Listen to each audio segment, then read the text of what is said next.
आरिफ बहुत गरीब था। उसके पास एक पुराना ऑटो था। वह दिन भर उसे सवारी लेकर आया जाया करता था। और तभी आगे कुछ पुलिस आगे बैरिकेड लगा रखा था और आने जाने वाले का इंतजार कर रहे थे।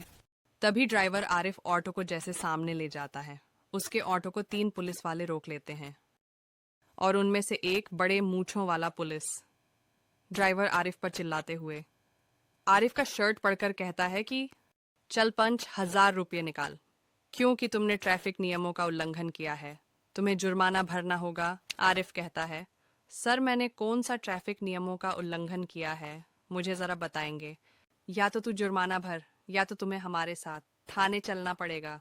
अब आरिफ जैसे उस थाने का नाम सुनता है तो उनसे कहता है कि मैं जुर्माना नहीं भरूंगा, मुझे उस थाने के अंदर हे ले चलो। क्योंकि उस थाने के अंदर उसकी पत्नी, जिसका नाम था जोया, 2 दिन पहले उस थाने के अंदर उसकी पोस्टिंग हुई थी और आरिफ ने अपनी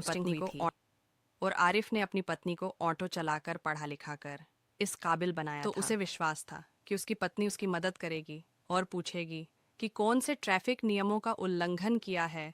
इसके बाद उस थाने के अंदर आरिफ बेखौफ होकर चला जाता है और उसे एक कुर्सी पर बिठा दिया जाता है। इधर जो डीएसपी मैडम थी, वो फोन पर किसी से कहने लग रही थी कि इस तरह से जानकारी निकालने की कोशिश मत करो, किसी को जरा सा पद क्या मिल गया, तुम लोग सब जगह पर यूज करने लगे हो, मेरे नाम को आइंदा मुझसे ऐसी उम्मीद मत रखना।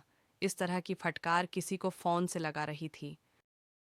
उसके बाद डीएसपी मैडम वहां पर आती है और कांस्टेबल से पूछती है कि इसको यहाँ किस लिए पकड़ कर लाए हो। उसके बाद बताता है कि इसने ट्रैफिक नियमों का उल्लंघन किया है और ये जुर्माना देने से मना करता है।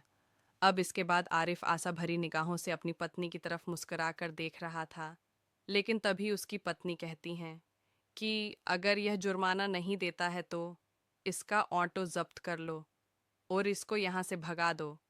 आरिफ जैसे ही अपनी पत्नी के मुंह से सुनता है तो एकदम हैरान और परेशान सा हो जाता है, क्योंकि अपनी पत्नी को ऑटो चलाकर पढ़ा लिखा कर इस लायक बनाया था और उसकी पत्नी ने उस ऑटो को ही बंद करने को बोल दिया था, जिस ऑटो के वजह से डीएसपी बनी थी।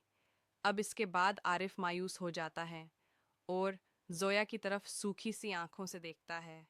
उसके बाद उसकी पत्नी हवलदार से कहती हैं कि जल्द से जल्द इसे यहाँ से निकालो और इसके ऑटो को जब्त कर लो, कल आकर कोर्ट से छुड़ा लेगा।